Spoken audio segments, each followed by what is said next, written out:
Greetings, friends. Greetings from Jerusalem. Greetings from Sabil.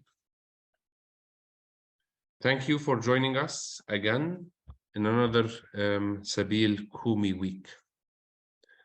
Tomorrow is the International Day for Freedom of Speech. This is a very important day for many people around the world, especially journalists, especially people who are living under undemocratic regimes, to say the least, or living under occupation. That's the case here in Palestine for over 55 years, close to 75 years, with an ongoing Nakba. The month of May seems to be a very difficult month for us Palestinians.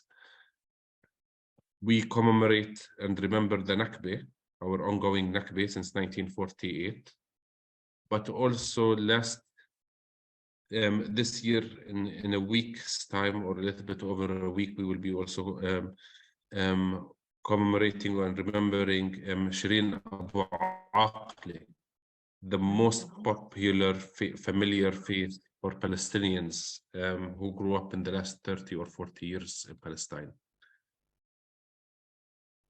Today is also, and the 2nd of May will always be remembered a lot for generations. Today, for people who are already aware of the news, you received the sad news that Khadr Adnan passed away, or was found dead in his Israeli prison cell this morning. We woke up to this very sad news.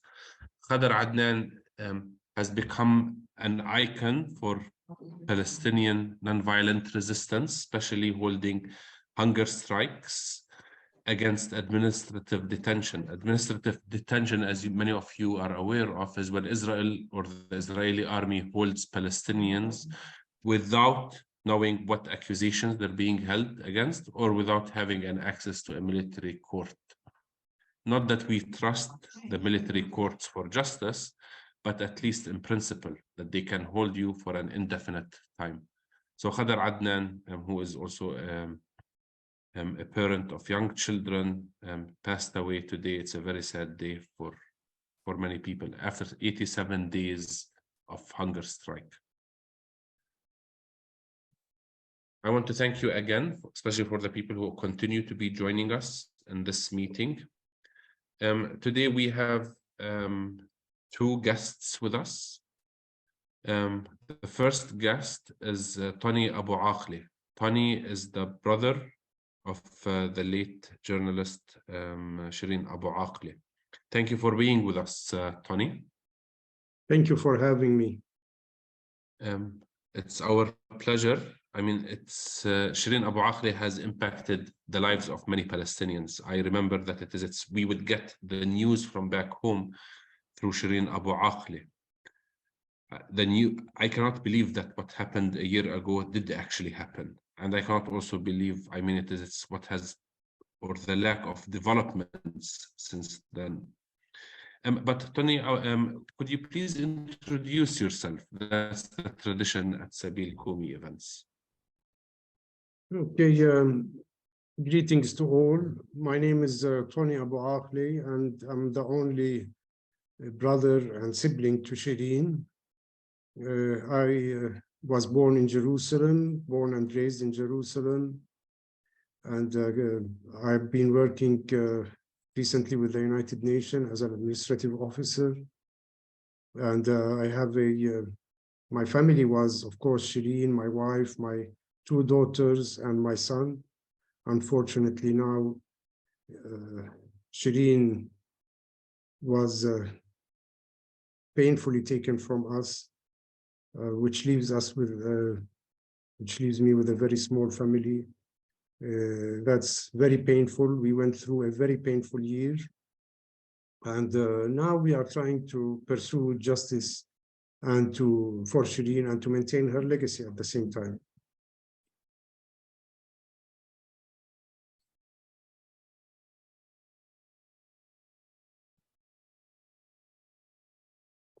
And Tony, are you in Jerusalem? Yes, I'm currently in Jerusalem. You know, in a week or so, we will be holding the 1-year anniversary for Shireen, and we have been preparing, very busy preparing for this memorial for her. Lots of friends are coming also to attend and to participate in it. We're holding also several events in Ramallah and Jerusalem, and we are aware of other events which are being held in the US, in Australia. So lots of things are happening. I mean, it is many people would argue fairly that the funeral of Shireen has been the biggest ever funeral of any Palestinian in our recent history, if not ever. Because it was all over the country, and there was a lot of attention throughout all of the different media outlets for Shireen. Shireen was a journalist. She worked for one of the major TV news channels, and many of her friends are also journalists. So everybody knows about the story of Shireen. Why? Yes. Yeah, go ahead. Many people also expected that the world would continue. I mean, it's how far are we in achieving justice for Shireen? Yeah, it's true. The funeral, I think, was one, if not the most which had lots of people participating in the funeral, mourning Shireen, bidding farewell to her. It was very painful to us what happened during the funeral, the attack from the Israeli police on the mourners, on the pallbearers. That was a sad thing to see, unexpected. But I think the huge number of the crowd and the mourners who participated was beyond the control of the Israeli police, which finally they agreed to let us proceed. Like I said, it was painful. And for the family, we consider this was the second assassination for Shireen. She was assassinated on Wednesday, 11th May. And the second assassination was the attack on the funeral. We are pursuing justice. It's not going to be easy, given all the impunity and all the double standards Israel has. It's not going to be an easy or a smooth ride. We expect bumps, lots of challenges on the way, but for sure, we will seek justice as a family, as friends. We will seek justice for Shireen, to bring those responsible accountable for what happened to Shireen. That's why we have been asking lots of support from the international community, who always asked to have this freedom of press. And when it comes to Israel, unfortunately, this ends, or no actions are taken. It's important that this is carried on, and this is made well known to ministers, to representatives, to anyone, that we seek justice and we want justice for Shireen. Not only for Shireen, nothing will bring Shireen back, but at least it won't happen to any other person, not a journalist, not a civilian. Any crime which happens, someone should be held accountable. So we are still hoping that the investigation recently held by the Department of Justice, the US Department of Justice, will lead to a concrete and credible outcome, which will allow us to bring those responsible to justice. Just to help some of our members who are not as updated as the family, of course. So it's within the Israeli system. So have you filed? Is there like a court case, an investigation? What's happening when it comes to Israel regarding Shireen? Well, to be honest, we don't have any faith in the Israeli legal system. We don't have much hope in them. From previous experience, other journalists were shot. For example, Rachel Corrie was killed in Gaza. The family were never able to prosecute or to indict any of those responsible for her killing. And it took more than 4 or 5 years. And at the end, no one was charged or no one was indicted for any crime. So we don't have much hope. We are still exploring options, consulting with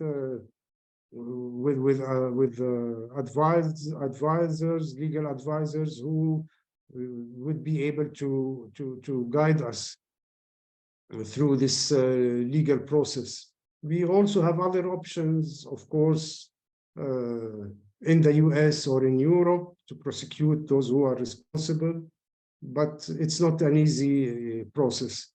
There were also two petitions submitted to the International Criminal Court. One was submitted last September by the Palestinian Press Syndicate, who asked the International Criminal Court to start an investigation on the killing of Shireen. Al Jazeera also, where Shireen worked for over 25 years, submitted also a petition to the International Criminal Court last November and asked them to investigate the killing of Shireen in addition to other attacks on Al Jazeera, reporters, and property.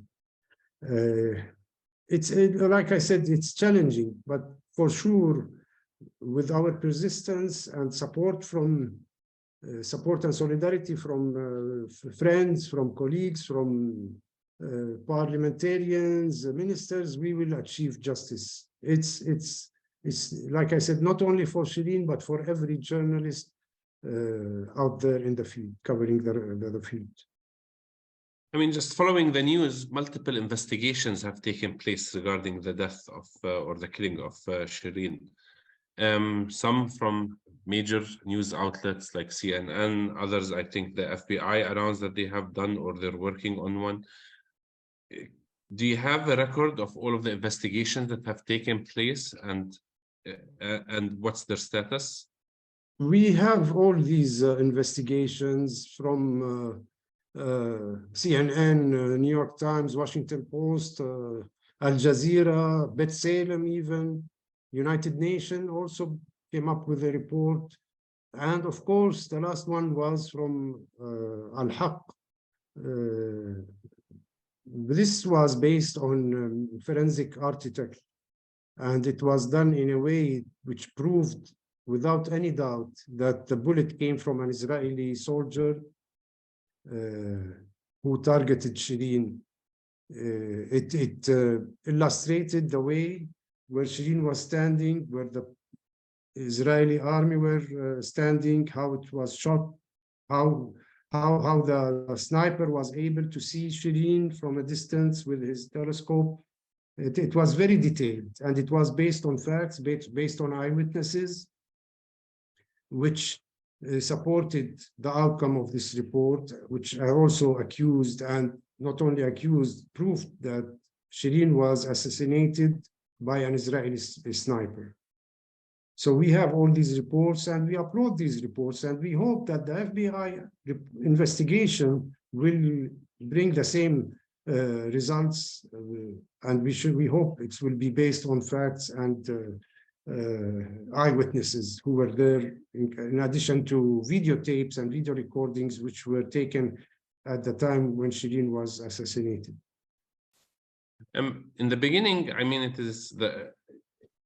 after the incident in a few weeks, I think the Israeli army conducted also an investigation. Not that we trust the Israeli army records, but do you know what were the findings? Because they've announced multiple reports. First, they were saying it was a bullet. Maybe it was, they were not sure about in the beginning, they said it was a Palestinian source. Then they said they were not sure. Is there like a final report that came out from the Israeli army, and is it public?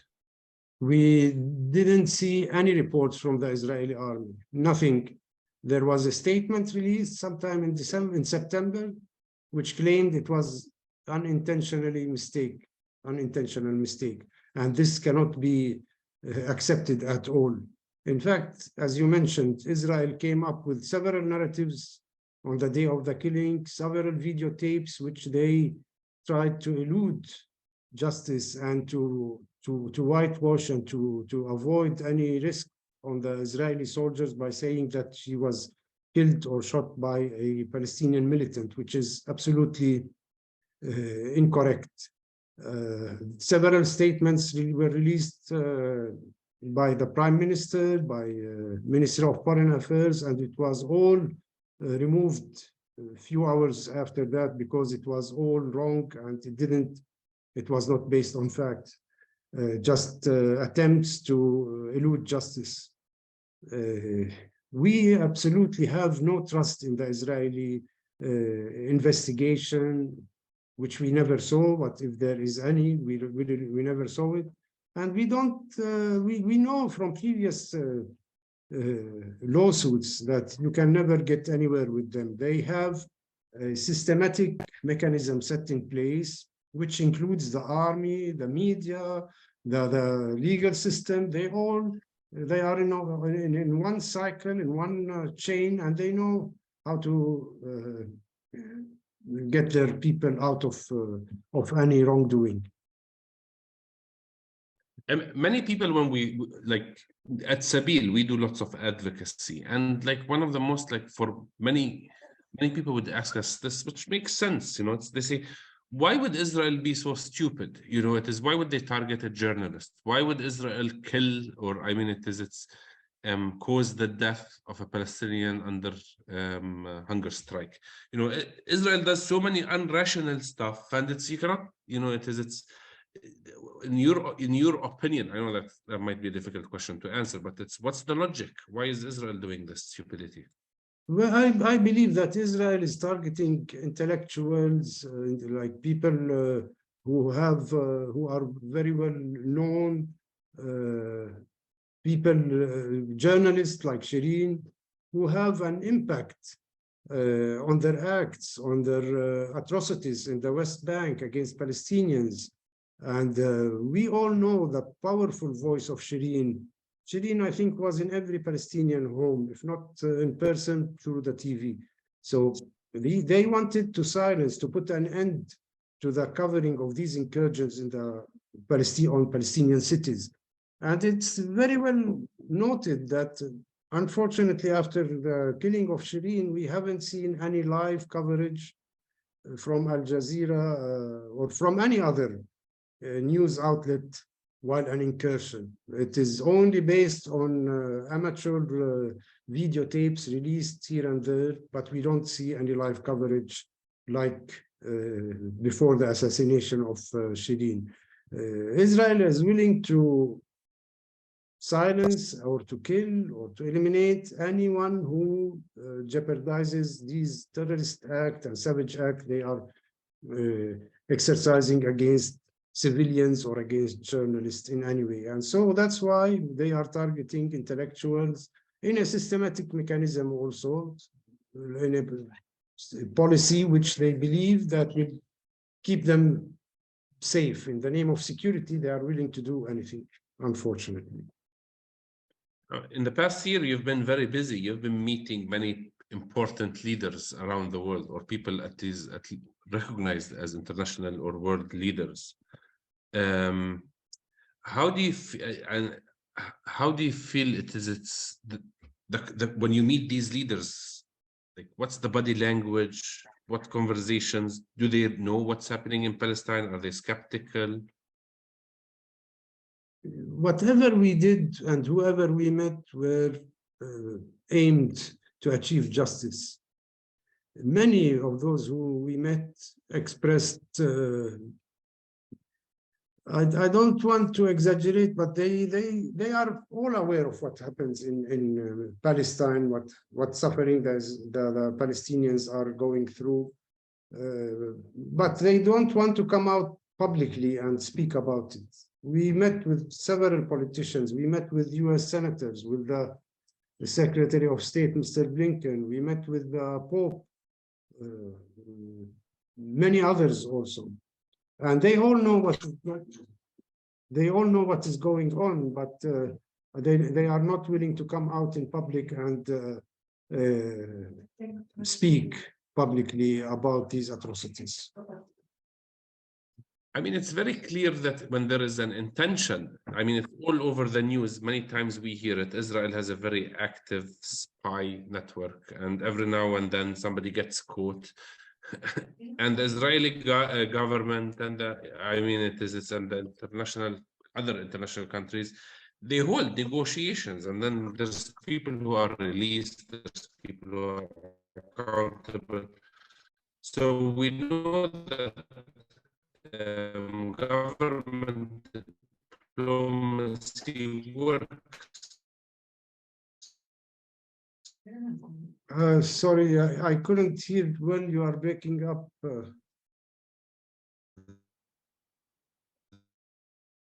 There is a will.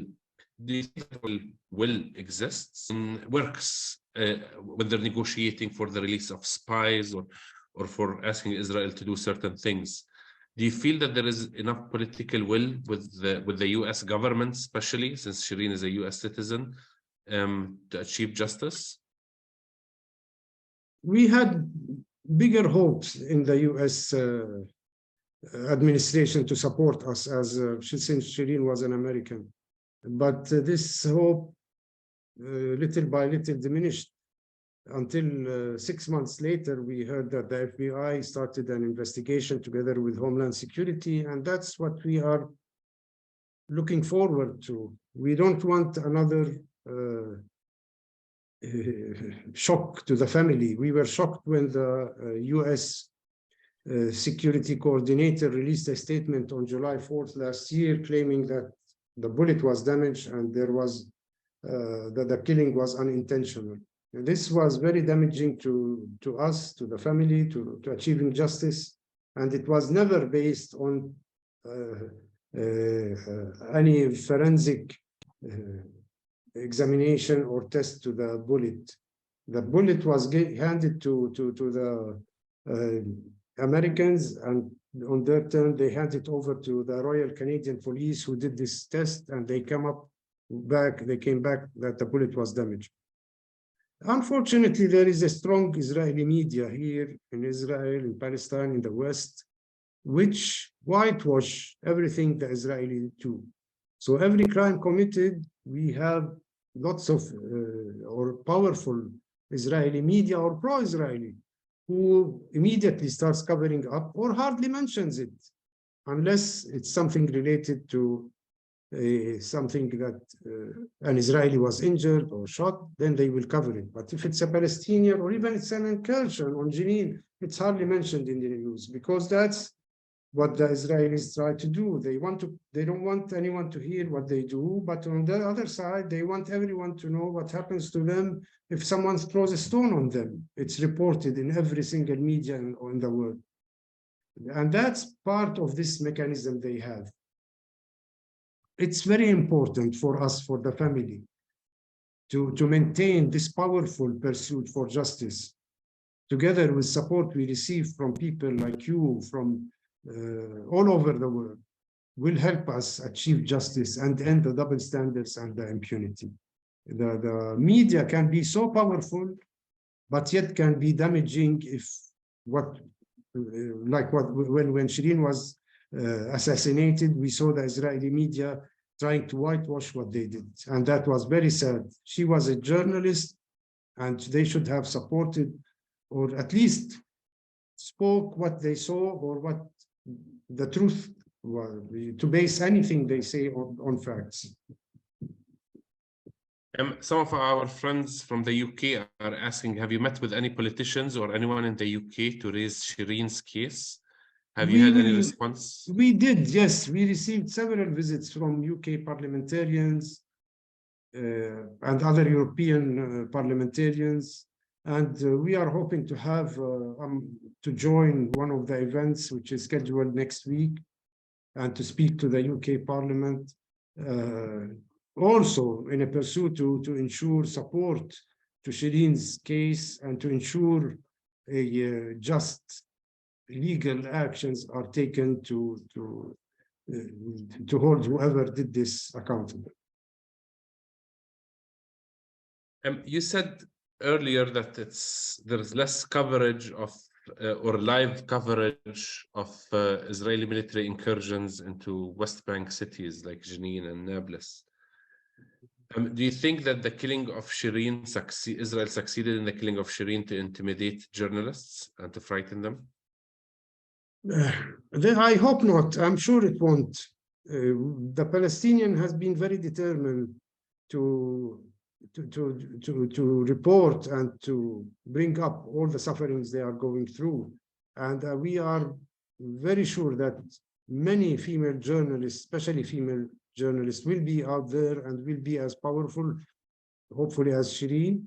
And for this, that's why another reason we are trying to maintain Shireen legacy. There were several scholarships, in fact, given out in Shireen's name, like in the American University of Beirut, in Birzeit University in Palestine, Al Yarmouk University, the one which Shireen graduated from in Yarmouk in Jordan.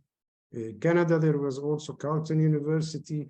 So there were several scholarships which we hope will succeed in maintaining this coverage. It might weaken, but it will stay. I'm sure it will stay. The Palestinians are very persistent, and they have no other choice but to report and to maintain this loud voice.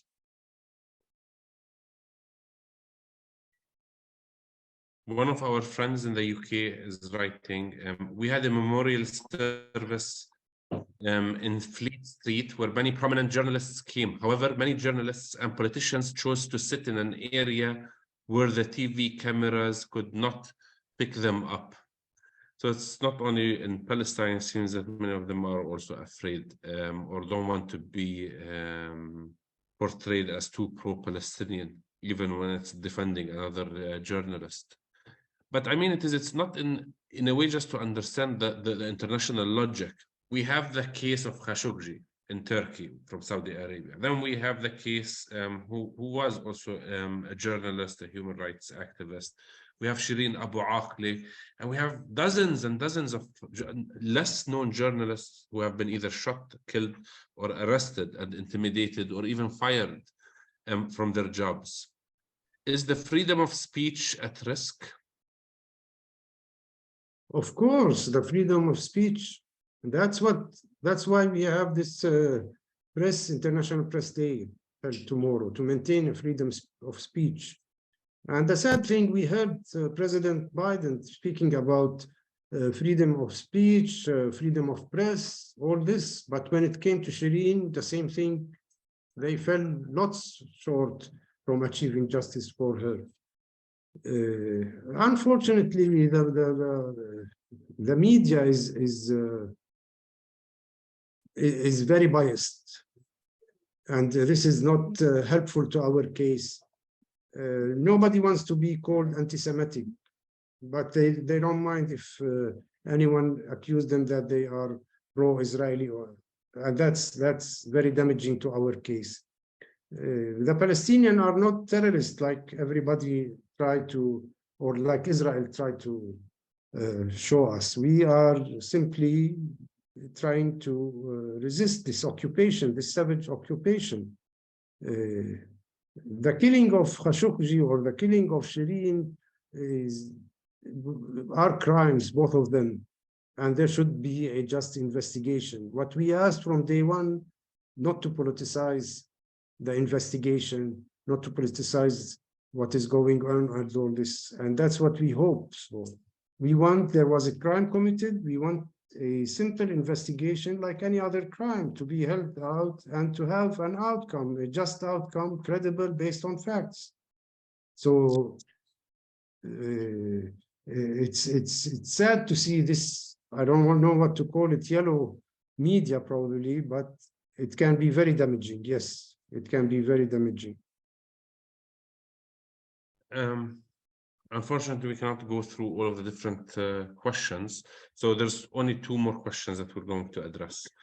The MSNBC journalist Mehdi Hassan noted yesterday that Joe Biden said at the White House Correspondents' Dinner on Saturday that journalism isn't a crime. But he didn't, or he failed to mention Israel killing of Shireen Abu Akleh, which is a US citizen journalist.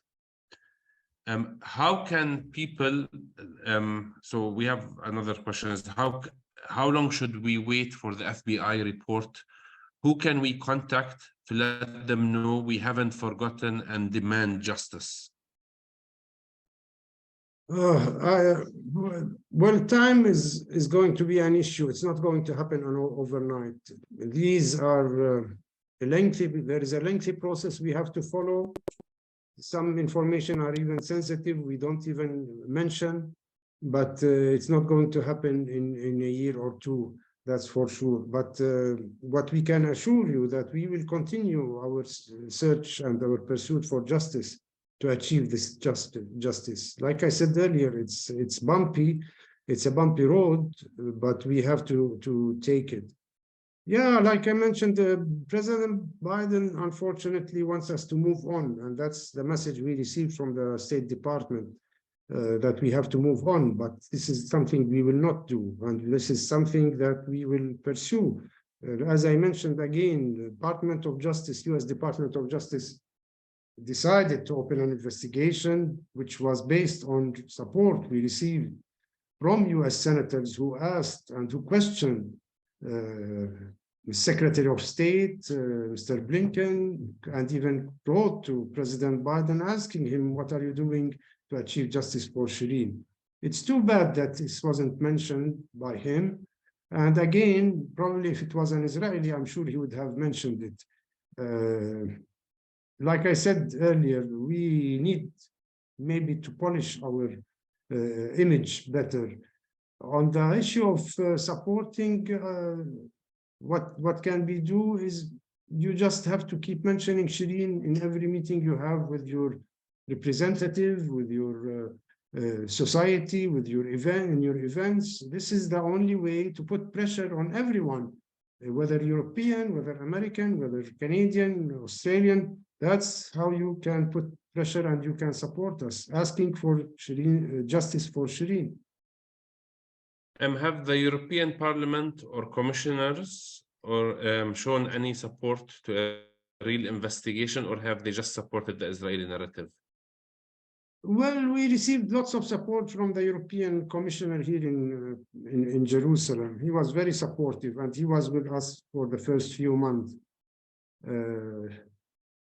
We were hoping that the attack on the St. Joseph Hospital on the day of the funeral will be raised by the French, at least, since the St. Joseph Hospital is considered a French property. Unfortunately, it didn't happen. It was disappointing for us.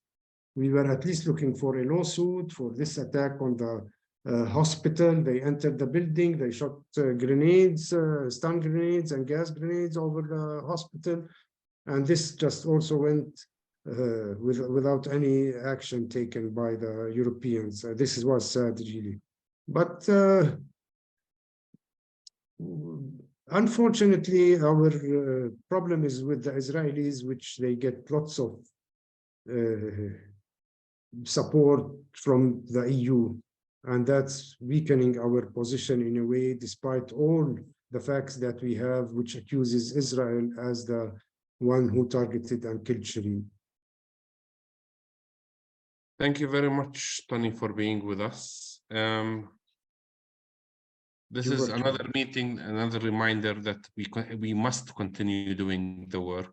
We must be stubborn, yes, and refuse to give up.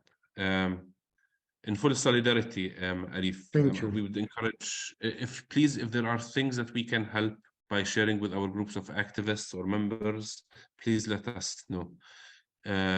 Either as simple as sending emails, making phone calls. We love doing this kind of work, especially for a good cause. May the memory of Shireen be eternal, and our solidarity to you and to the family as you continue to grieve your loss, our loss as Palestinians. Thank you very much. Thank you all. Thank you for participating.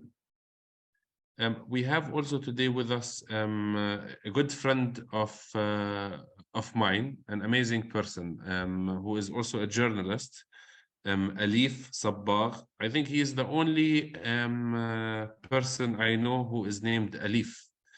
Alif means in English, I don't know what's the exact word. It means that it is not harmful, not violent, not aggressive,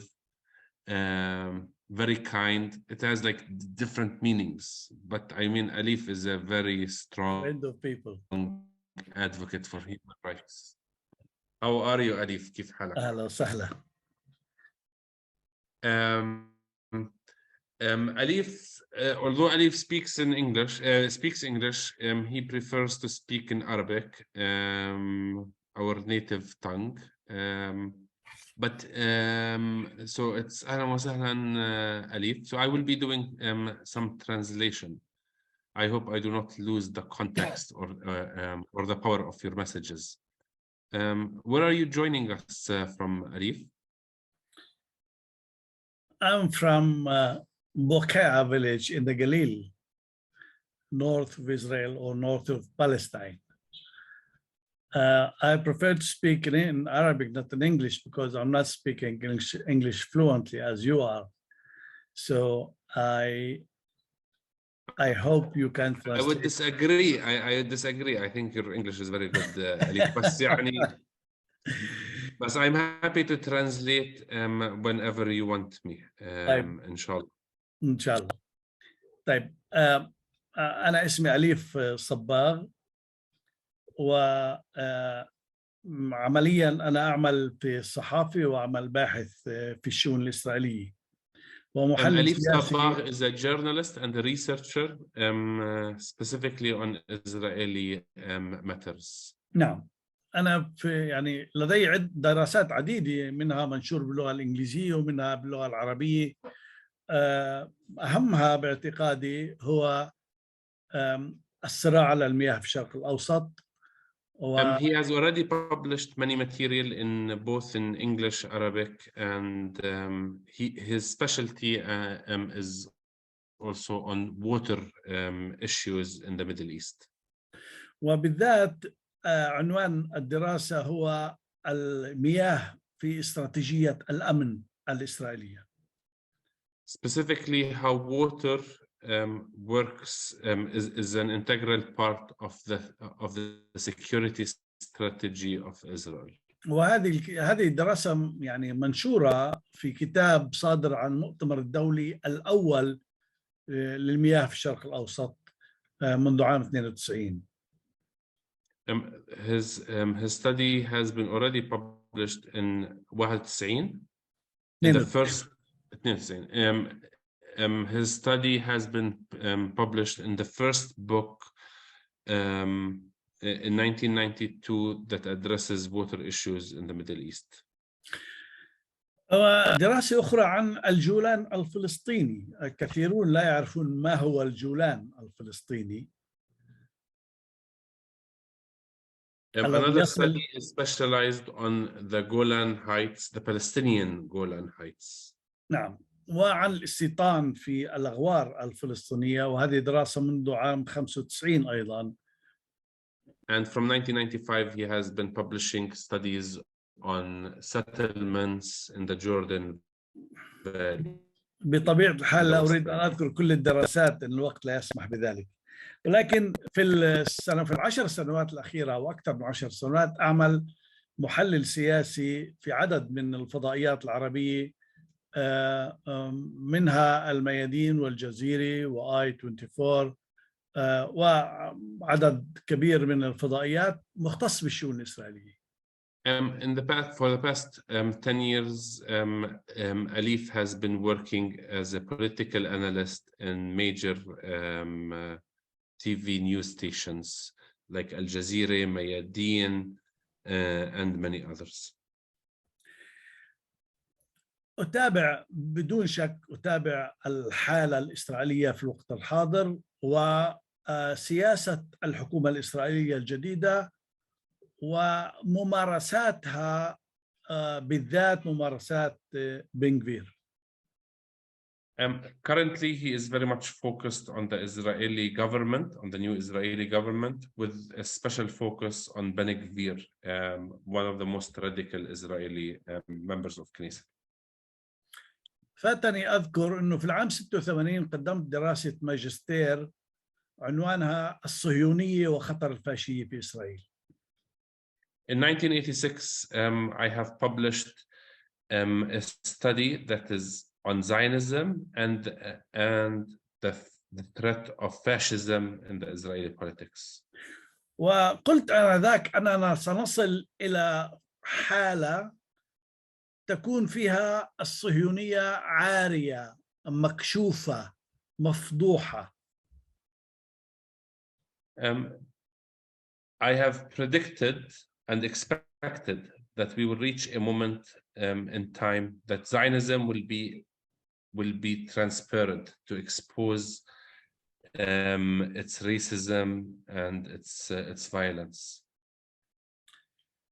الآن حكومة إسرائيل الصهيونية تشكل الحالة التي تحدثت عنها عام 86. Now Israel has fulfilled the prophecy. It is currently we're living in what my fears were or my expectations in 1986. إسرائيل عارية وتمارس السياسة الصهيونية بشكل مفضوح. So Israel is practicing true Zionism very clearly and transparently, without any concern on its international image. ولا يستطيع الغطاء الليبرالي أن يفيدها أكثر مما فادها في الماضي. Although there is a face of liberal Israel that used to cover the actions or the genuine actions of the government and intentions, but today the liberals are not able to even to defend or to debate the Zionist nature of the government. ومن الصعب أن تجد ليس في الظاهر في الجوهر فارقا بين هذه الحكومة والحكومة السابقة في الجوهر وليس في الظاهر. So it's at the essence, although Israel had a different government, the previous government had a different members of Knesset, but when it comes to the actions, there's nothing different between both governments. It's only about just how it is the image of these governments is portrayed for the majority of the people. يعني في الحكومة السابقة قتلت الشهيدة شيرين أبو عاقلي. Shireen Abu Aqli was killed during the previous government, not this government. وحكومة برئاسة لبيد. And it was a government that was led by the Israeli member of Knesset, Lapid. وتم التغطية على ذلك. And the case was covered up during that government. هذه الحكومة تقتل بطريقة أخرى.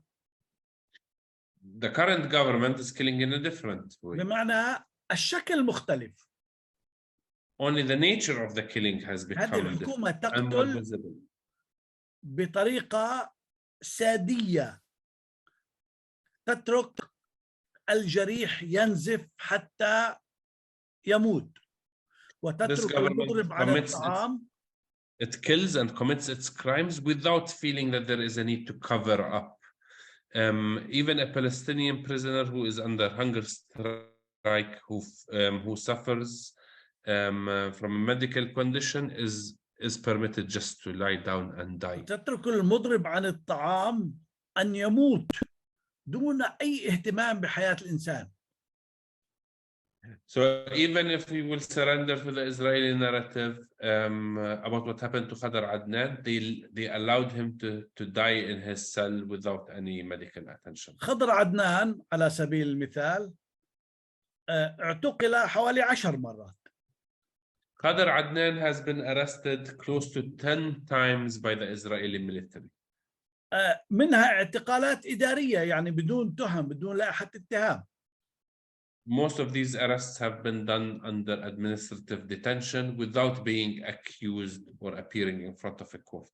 وتحرر من المعتقل 4 مرات بعد إضراب عن الطعام. And he forced Israel to release him 4 times after going through hunger strikes. وكان الإضراب يستمر مدة 2 أكثر أو أقل.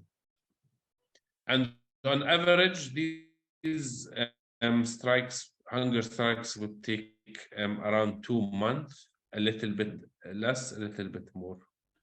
هذا الإضراب الخامس عن الطعام استمر 86 يوما. The latest hunger strikes lasted for 86 days. ملفت للانتباه ما صدر في البيان الرسمي للشرطة أو لمصلحة السجون. Israel released an interesting report at the Israeli police after the death of Khadr Adnan. حين قالوا في البيان إنهم دخلوا في الصباح إلى زنزانته في سجن نيسان، في معتقل نيسان التابع لمستشفى الرملي العسكري، ووجدوه ميتا. They said that in the morning when they went into his prison at Ramle, at the medical center of Ramle prison, they found him dead. وهناك صحفي إسرائيلي قال إنه خضر عدنان مات يوم السبت، منذ يوم السبت وهو ميت. An Israeli journalist has said that Khadr Adnan has been dead since Saturday. إذن مصلحة السجون تركت خضر عدنان يموت دون لا رقابة ولا عين ساهرة ولا أي اهتمام بحياة هذا الإنسان، إن كان مات هذه الليلة وإن كان مات من يوم السبت. The Israeli medical establishment inside the prison has let Khadr Adnan die, regardless if he died this morning or he died on Saturday, as the Israeli journalist has said, without providing him with any medical support. من يتابع ردود الفعل الإسرائيلية باللغة العبرية على وسائل التواصل الاجتماعي. If you follow what is being said inside Israel on the social media platforms, يجد مدى الحقد والتشفي ليس فقط على المستوى الرسمي، حتى على المستوى الشعبي. هذا الحقد والتشفي والكره الذي يعشعش في نفوس المواطنين الإسرائيليين. You find that that the majority are very joyful and happy and satisfied with the news that a Palestinian political prisoner has died while hunger strike. Not only by the normal people, but also by the political officials. مع العلم أن الصحافة الإسرائيلية قالت بأنه خضر عدنان لم يتهم ولا مرة واحدة بإطلاق نار أو بقتل إسرائيلي أو حتى برمي حجارة. Although the Israeli media has admitted that Khadr Adnan has never been accused for shooting a bullet or killing an Israeli or harming an Israeli or even throwing a stone.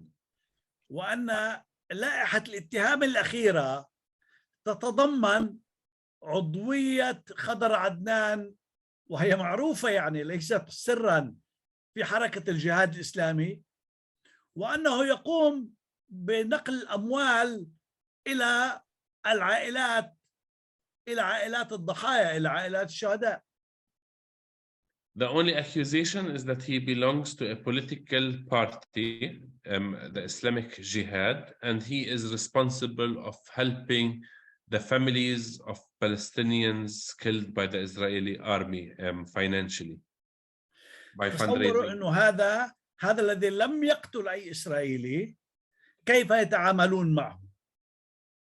So only for helping the families of Palestinians who were killed by the Israeli army is an enough excuse to arrest him and to allow him and not to provide him medical assistance. ولكن هذه هي سياسة الحكومة هي قضية ليست شخصية وليست فردية. هذه هي السياسة التي أعلن عنها بن غفير حتى قبل استلام الوزارة منذ شهر 11 2022. أعلن بن غفير أنه سيعاقب الأسرى الفلسطينيين بإجراءات شديدة. Ben Gvir has announced it even before he became a member of the government that he will use different tactics, harsher tactics against Palestinian prisoners.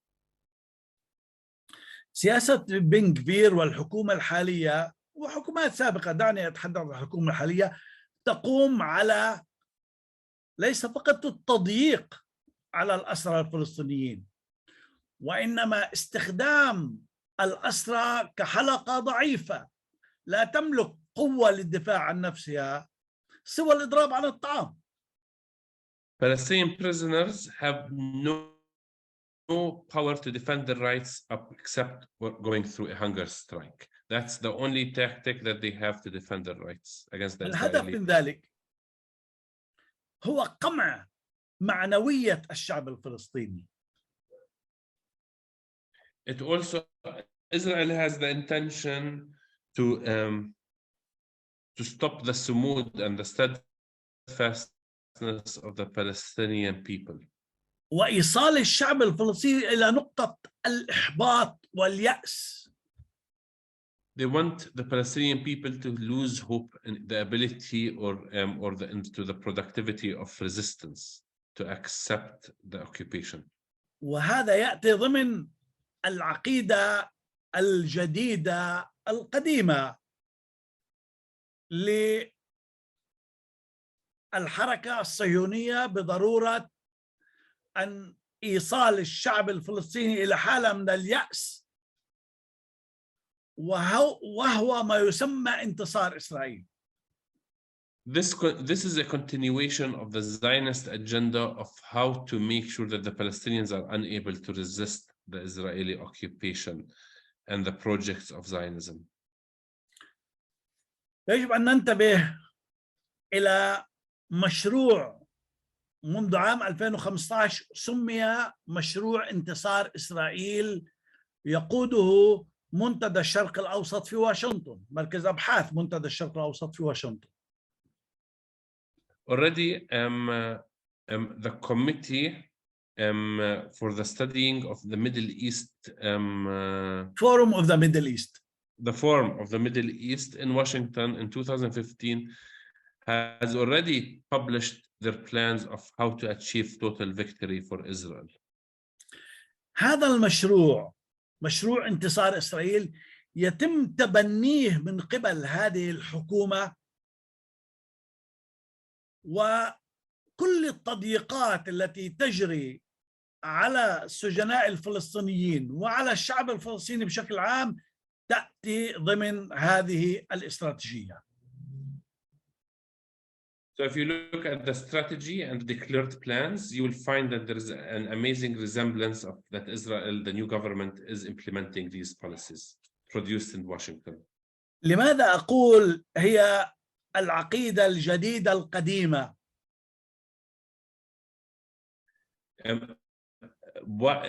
I have said that this is a continuous plan. لأن هذه العقيدة مبنية على عقيدة جابوتينسكي في مقاله المشهور منذ عام 1923، مقال تحت عنوان الجدار الحديدي. In 2019 19 لا 1923 in 1923 Jabotinsky wrote in his article in his famous article كمان دور اسمها الجدار الحديدي، the iron wall, describing the iron wall. هذه العقيدة، عقيدة جابوتينسكي، تقضي أو تتضمن إقامة علاقات مع الدول العربية المحيطة بفلسطين، And the وإبقاء الشعب الفلسطيني وحيدا غير قادر على مقاومة الاحتلال. And the logic of it is that we must, I mean, Zionism must establish strong relationships with all of its neighboring Arab countries and to leave the Palestinian community isolated with no support to resist the occupation. تصور أنه جابوتينسكي يتحدث عن ذلك حتى قبل قيام الدولة ب 25 عام. Jabotinsky is writing about this in 1923, 25 years before the establishment of the State of Israel. ما يشجع حكومة إسرائيل على أنها ستنتصر.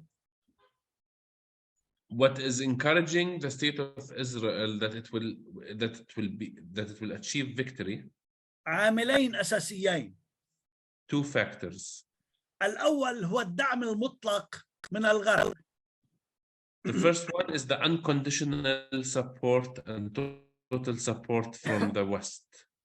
وعدم قيام أي جهة سياسية أو قانونية أو قضائية بمحاسبة إسرائيل على جرائمها.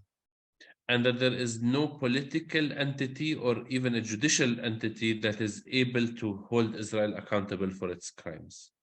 والعامل الثاني And the second factor is هو الأنظمة العربية التابعة للولايات المتحدة. The Arab regimes that follow the directions of the US government. والتي تأتمر بأوامر أمريكية لإقامة علاقات مع إسرائيل دون أي حساب لحقوق الشعب الفلسطيني. That unconditionally and without questioning US orders to start to establish relationships with Israel, they just apply.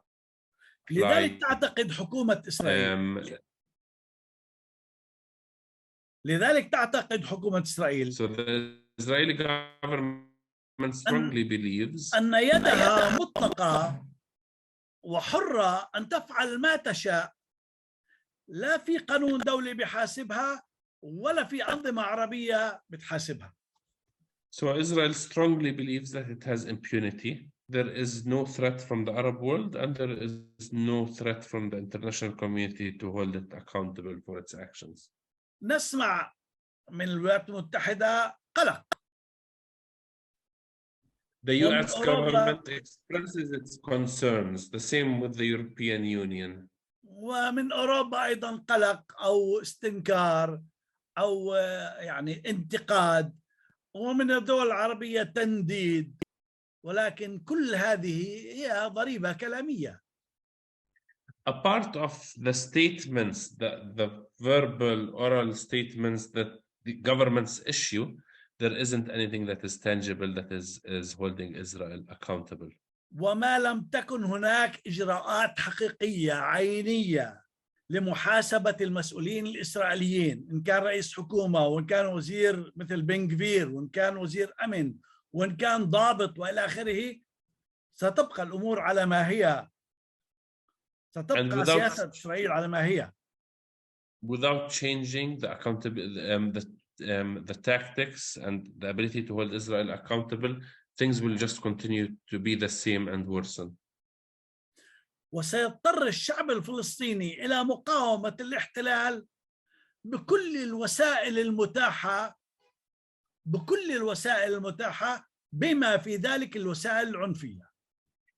And this will leave the Palestinian people only on their own, trying to use all tactics, including violence, to defend their rights. في الوقت الحاضر كل من يحلم بأن الشعب الفلسطيني سييأس وأنه في نهاية الأمر سيستسلم لإسرائيل، يجب أن يتذكر أن هذا الشعب يقاتل منذ أكثر من 100 عام. So for people who wish that the Palestinian people will just disappear and will not be able to continue the resistance, must be reminded that the Palestinians have been proving their ability to resist for over 100 years. قدم مئات آلاف من الشهداء والجرحى. Hundreds of thousands of people have lost their lives or have been injured or have paid a price for this resistance. وأكثر من 2 مليون فلسطيني تم اعتقالهم في المعتقلات الإسرائيلية. With over 2 million Palestinian prisoners who have been arrested in Israeli jails. ومع ذلك لم يستسلم. And yet we have not given up. هذا الشعب لن يتخلى عن وطنه. Our people will not let go or stop defending their rights. واللاجئ الفلسطيني لن يتخلى عن قريته أو مدينته أو بيته. Especially Palestinian refugees are still committed for the right of return and still remember their homeland. وإذا ما استمرت إسرائيل في هذه السياسة، and if Israel continues in its policies وبدعم غربي مطلق with unconditional support from the West, سنصل إلى حالة من الصدام. we will reach a point that there will be a clash. لا يتحكم به العقل. That it becomes an uncontrollable clash and بين عقيدتين دينيتين غيبيتين. Two religious ideologies that are very dangerous. مثل هذا الصدام سيكون له تأثيره على المستوى العالمي وليس فقط الشرق الأوسط. This clash between radical religions will not only affect Palestine or the Middle East region, but the entire world. وبالتأكيد، وأنا أتحدث بالعقل وليس بالأحلام، بالتأكيد إسرائيل لن تكون منتصرة. And it's going to be extremely difficult for Israel to come out a winner from this clash. لذلك إذا ما أراد الغرب أن يحمي إسرائيل من نفسها، if the West and the world wants to defend Israel from its actions, from itself, لابد أن يعاقب هؤلاء الحكام حتى يستطيعوا التحكم، حتى يستطيعوا العمل بموجب عقولهم وليس بموجب غرائزهم. There needs to be pressure exerted on the politicians so that they act in a rational way, especially the Israeli politicians. الواقع الإسرائيلي في الوقت الحاضر، the situation in Israel currently يذهب إلى الصدام الذاتي الداخلي. is even heading towards a clash, an internal clash between all of the members of the Israeli society. بين قوى دينية عقائدية بنت لنفسها عقيدة قومية. Between a group of Israeli religious nationalists who have developed their own ideology, national ideology. وبين من الناحية الثانية وبين قوى صهيونية ليبرالية تعتقد أنها جزء من العالم الغربي وتريد المحافظة على حياتها الليبرالية الديمقراطية.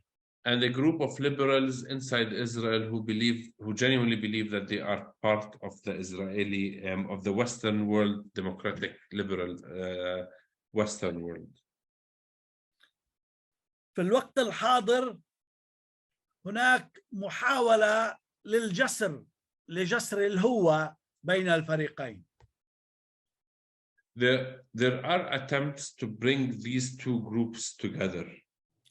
ولكن من ينظر إلى عمق الأزمة، but if you observe of the serious division, سيجد أن الجسر أو جسر الهوة بين الفريقين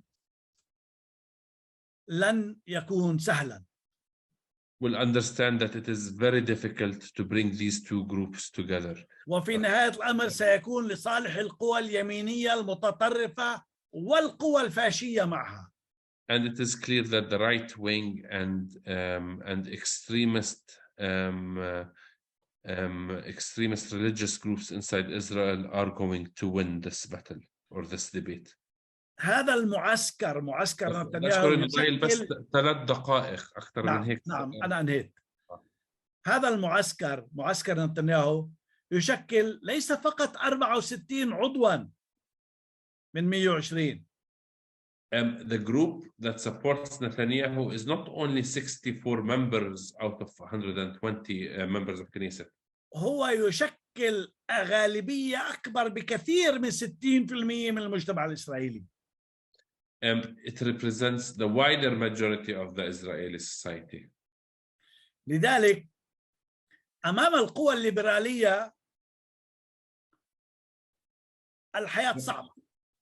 So it doesn't look very promising for the Israeli liberal groups. وأي تغيير في الولايات المتحدة لصالح الجمهوريين. And if things change to serve the benefit of the Republicans in the US, سينعكس لصالح بنيامين نتنياهو أيضا في إسرائيل. will also result in a stronger position for Netanyahu and his alliance. الآن هو الوقت المناسب لإدارة بايدن أن تتخذ إجراءات عينية وحقيقية لإنقاذ إسرائيل. That's the most important. We're living in the most important time for the government of Biden to take serious measures لإنقاذ إسرائيل من نفسها. To save Israel from itself, but also serve the Middle East from bloodshed. وهذا يعني أن تتخذ الولايات المتحدة إجراءات ضد القتل الإعدام الميداني بطريقة ترك الجريح ينزف حتى الموت، وضد الإجراءات في السجون التي تترك المضرب عن الطعام حتى الموت. And it could be as simple measures as to put pressure on Israel to stop letting Palestinians injured by Israeli army to bleed to death in the streets, or Palestinians who are on hunger strike to receive medical attention. أنا أكتفي بهذا، وإذا في أسئلة أنا حاضر. Unfortunately, maybe because of the translation, I think it's very important to hold you for another event, Mr. Ali. But we have many questions, but one of the questions is China going to play a role? Is there like an interest in China to play a role as a peace mediator between Israel and Palestine? أنا لا أعتقد أن الصين قادرة أن تلعب هذا الدور. الصين تحاول أن يكون لها دور في الشرق الأوسط بشكل عام، ولكن قضية فلسطين هي جوهر الصراع بالشرق الأوسط، لذلك تحاول أن تدخل على خط القضية الفلسطينية، ولكن الولايات المتحدة لن تسمح لها، وإسرائيل لن تسمح لها حتى لا تغضب الولايات المتحدة أن يكون لها دور في حل الصراع. China is interested in the Middle East and understands that the roots of the problems in the Middle East is the Palestinian-Israeli conflict. But the US would not allow China to intervene, nor would Israel would allow China to intervene. So there aren't lots of hope for China to be, at least in the near future, as a peace mediator or as a power in the Middle East region. Thank you very much, Alif. Thank you for all of the work that you are doing. Thank you all of our members. I think it is important to have a deeper conversation with Alif. I think it would be good to have you only as the only speaker in the meeting, so that we can focus to what is happening in the Israeli media and to help us to understand what's happening inside the Israel politics. Thank you all for being with us and appreciate your support. Thank you very much.